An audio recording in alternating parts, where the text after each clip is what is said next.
First and foremost, over the last few days, reports have exposed a Plan B drawn up for Ayatollah Ali Khamenei, a fully mapped escape route from Tehran to Moscow if nationwide unrest spirals out of control and his security forces start to crack. Intelligence files describe how roughly 20 members of his inner circle, family, top aides, his designated heir, they would all flee with him, along with an estimated $95 billion empire hidden in semi-state foundations and front companies. The whole mythology of a supreme leader who would die on Iranian soil rather than back down has been shattered. He now looks like just another kleptocrat checking the exits. Now, at the exact same time, the regime's behavior on the water shows exactly why they're so terrified. In the Strait of Hormuz, one of the world's most critical energy arteries, that's where about 20% of the world's oil trade passes every single day, Iranian gunboats armed with heavy machine guns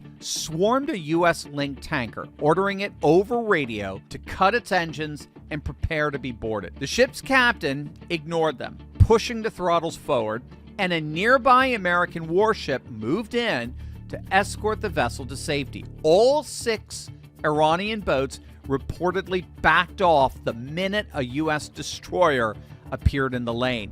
And President Trump just promised more are on their way. And by the way, there's another beautiful armada floating beautifully toward Iran right now. So we'll see.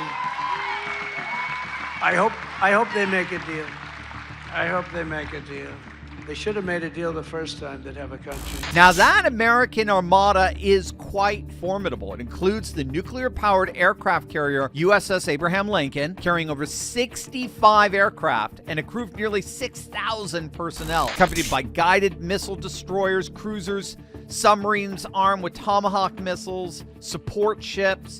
In fact, we're now getting reports a U.S. fighter jet just shot down an Iranian drone as it approached an American aircraft carrier in the Arabian Sea, according to U.S. Central Command. It's a clear sign that American forces mean business. And that seems to be the pattern here, right? So there's a bit of bluster. There's the threat by the regime to close the Strait of Hormuz. There's the warning of massive retaliation. But when they're staring straight into the face of B-52 bombers, positioned at neighboring air bases, and carrier strike groups parked off their coastline, and a president who openly says, we have very big, very powerful ships sailing to Iran right now, and it'd be great if we didn't have to use them.